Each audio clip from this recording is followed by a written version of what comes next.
Olá, muito bom dia a todos. Eu me chamo Max, curso a disciplina de Geotecnologia e vim trazer para vocês um pouco a respeito da minha microaula, né, que seria um conhecimento a respeito da geografia urbana, né, do que a gente compreende essa geografia urbana, como ela é estruturada no Brasil, o que é considerado urbano dentro da geografia e alguns elementos que a gente consegue desenvolver a respeito disso. Para a gente poder ministrar o conteúdo, eu vou compartilhar aqui a tela para que vocês possam visualizar comigo. Bom, aqui eu trouxe um mapa feito pelo ArcGIS, pela Prefeitura de Goiânia, no qual ela demonstra toda a área urbana da cidade. Vou tentar dar um zoom aqui. Normalmente esses mapas eles são muito pesados, então ele tem uma certa dificuldade para mostrar e carregar, mas aqui carregou certinho. Bom, Goiânia, quando ela foi construída, o marco inicial dela seria aqui, a Praça Cívica. Partindo desse princípio, ela tem a Avenida Goiás, a Avenida Anhanguera, a Avenida Araguaia e a Avenida Tocantins. São as principais avenidas próximas a essa região, que é onde hoje fica a Praça Cívica e também prédio do governo, né? Bom, a cidade, quando ela tem o seu crescimento inicial, ele demonstra, pelo menos na cidade de Goiânia, um crescimento muito exorbitante, por questões mesmo de região, de por oferecer benefícios e ter um atrativo muito grande para outras populações que vivem em outros estados ou até mesmo na área rural da cidade. Bom, partindo daqui, é possível analisar a seguinte informação, né? Aqui seria já o outro bairro, né, que como a gente consegue escrever, que seria o centro, aqui o bairro Setor Leste Universitário. Eu resido nessa quadra, que seria a 111. Bom, para você poder se localizar bem na cidade, basta você ter dois pontos, que seria o nome da rua e a quadra. Encontrando a rua e a quadra, facilmente você vai encontrar o lote, porque o lote ele é dividido aqui, dentro desses quadrantes. Aqui está o lote 4, lote 6, lote 8, lote 10. É muito mais fácil, né, a gente compreender isso. Então, primeiro a gente tem a cidade, tem a rua, a quadra e depois o número do lote. Há também outras divisões, né, como aqui a gente pode visualizar a área. Aqui é considerado área por outro motivo. Aqui não fica localizado casas da população. Aqui apenas é uma área, porque aqui fica um estádio, o estádio Oba, né, do Vila Nova, e aqui fica também o prédio da Saneago, que seria a empresa de abastecimento de águas da cidade. Bom, nessa conjuntura da cidade, a gente consegue compreender dois fatores muito importantes, que seria o que é urbano dentro do município de Goiânia, porque a gente consegue entender duas situações, que nem toda a área urbana está dentro do município de Goiânia. Por isso que, pelo menos na geografia, a gente escuta muito aquela pergunta, né, o que é cidade e o que é município. Basicamente, cidade seria essa área onde a população está concentrada. E o município seria o limite territorial apresentado aqui nesse mapa, né?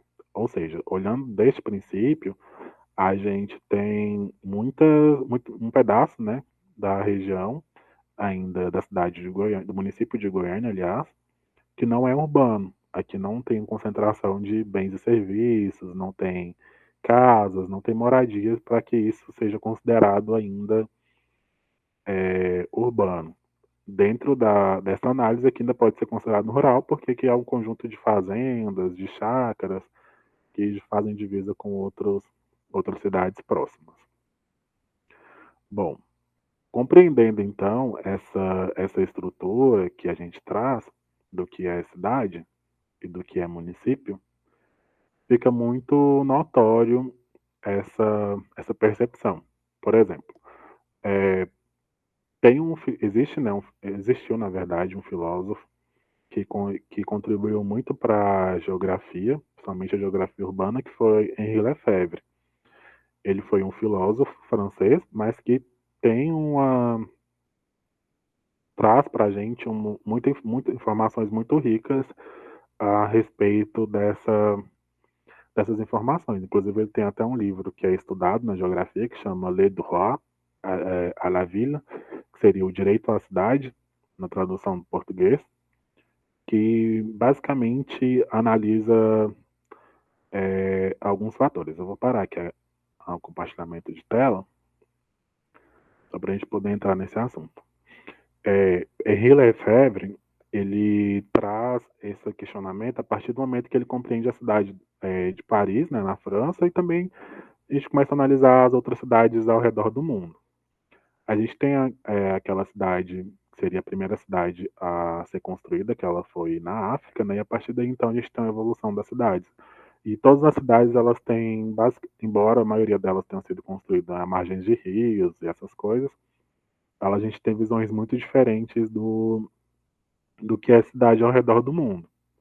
Para ele, na França, cidade tem que ter o mínimo de população e que essa cidade também ofereça bens e serviços. Mas quando a gente analisa, traz essa realidade para o conceito brasileiro, para que uma cidade seja considerada cidade no Brasil, a gente precisa apenas de um elemento, que seria uma prefeitura. Mas aí também, né, vem questões governamentais para que esse projeto seja elegível, né, para que uma cidade se torne elegível. Mas basicamente é isso. Uma cidade tendo uma prefeitura, ela tem recursos do governo para que ela possa construir uma escola, um hospital e que também ofereça o mínimo de lazer à sua população, né? Porque não é só construção. A população que habita nela tem que ter o mínimo de lazer, nem que seja um parque para que as pessoas possam caminhar à noite e tudo mais.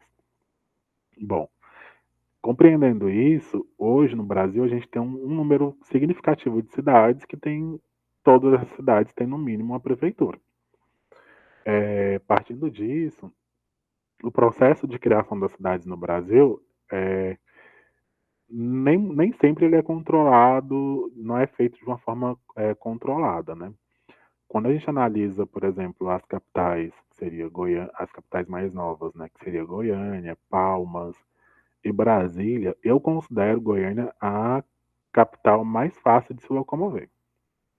Eu não sei se eu já havia comentado sobre isso, mas Goiânia é uma cidade muito fácil de se locomover se comparado a cidades como Brasília, que é dividida entre Asa Norte, Asa Sul, ou Palmas, que é dividida totalmente em quadras, também é um pouco, muito, pouco não, né? Muito complicado de se locomover.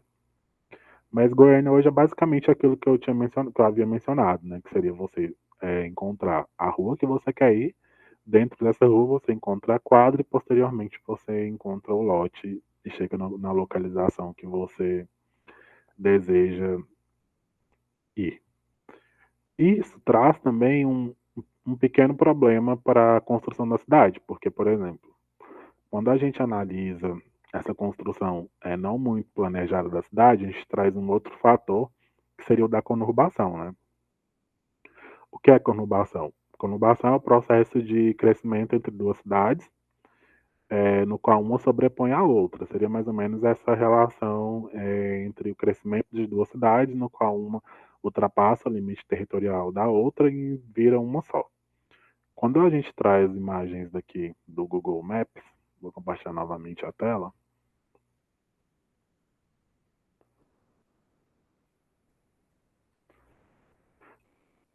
A gente traz informações muito claras do que é conurbação.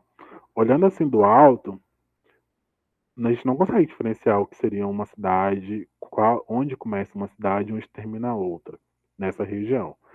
E aqui há duas cidades nesse mapa, por exemplo. Quando a gente analisa aqui bem mais próximo, essa avenida aqui, considerada Avenida Rio Verde, deste lado, ela é Aparecida de Goiânia, e desse lado, ela é Goiânia. Ou seja, O processo de conurbação aqui, ele ultrapassa os limites territoriais, deixa de ser planejado, uma cidade sobrepõe a outra. Isso acontece não só aqui, mas acontece em muitas outras cidades. Eu acredito que até em Araguaína também temos uma, uma informação a respeito disso, né, que seria a região ali do Costa Esmeralda, que acaba sendo outra cidade, deixa de ser Araguaína, por conta desse crescimento não planejado das cidades. E aqui é um exemplo claro disso, de crescimento não planejado, onde ocorreu a conurbação. Mas isso não é um problema, acaba sendo benefício, de certa forma, para a população, que consegue ter acesso a dois tipos de serviços oferecidos numa cidade e na outra, mas é um processo que existe e a gente inclui esse questionamento na disciplina de geografia. Bom, vou parar aqui novamente o compartilhamento para a gente poder finalizar. Basicamente é isso que eu trouxe para vocês hoje sobre o processo de conurbação, de geografia urbana, para que a gente possa ter uma visão um pouco do que é urbano, a princípio nas cidades brasileiras, e como a gente consegue aprender sobre o local que a gente vive e como ele está desenhado.